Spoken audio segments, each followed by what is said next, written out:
kabajamtoota daawwattoota keenya amma abbaa fi abbaa cidhaa bukkee jirra. Isinis immoo nu waliin tura bu'aaraa isiniin jenna. Tole Dr. Abdii guyyaan irraa guyyaa isiniif addadha. Mee akkamitti isinitti dhaga'ame? Guyyaa irraa dhugaa dubbachuudhaaf guyyaa gammachuu addaatinaaf. Namni gaafa gara addunyaa kanaa dhufu guyyaa 3 kabajata. Guyyaan tokko gaafa dhalatee gara addunyaa kana dhufu. Guyyaa lammaffaan guyyaa cidha isaati. Guyyaa sadaffaan immoo gaafa du'a isaati.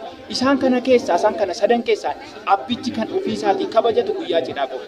Guyyaa kana ga'ee arguu kootiif gammachuu guddaatu natti dhaga'ama jechuudha. Dhugaa dubbachuudhaaf baay'een gammadee baay'ee natti tolee baay'uma na gammachiiseetu jira jechuudha qophiin akkasii. Namoonni as fuuldura dhaabbatan kaameraan na fuuldura jiru. Atillee cidha kana sababa godhachuudhaan dhufteeti kan na haasofsiisaa jirtu. Kun immoo anaaf guyyaa gammachuuti jechuudha. Guyyaa gammachuu addaati.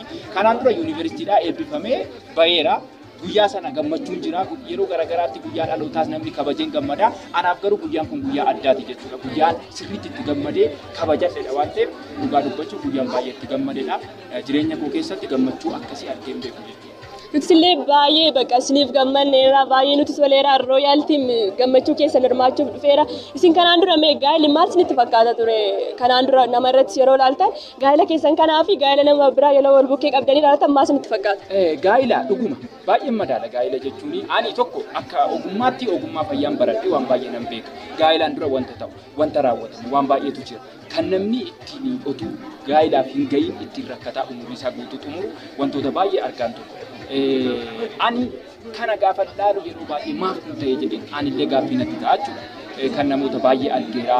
Inni kan maatii faana wal mufachiisee warra mucayyoo faana yookaan warra gurbaa faana wal mufachiisanii bifa kanaan gaa'illi raawwatamu jira. Garuu ani kanan barbaadu gaa'ila isa aadaa eege, gaa'ila isa safuu eege, gaa'ila isa waaqni jaalatu, gaa'ila isa namni jaalatu, gaa'ila isa ollaan bahee si bukkee dhaabbatee si geggeessu, gaa'ila isa miinjee asii fakkiin dhaabdee miinjee keessatti gammadanii si kunuunsaa gaa'ila akkasitti raawwatudha kanan guddaa gammadu jechuudha. Dhugaa dubbachuu kanaan baay'ee natti tolee jira jechuudha. Guyyaa har'aa gammachuu guddaatu fuula koo irraa argama jedhee yaada gaanii hin beeku malee.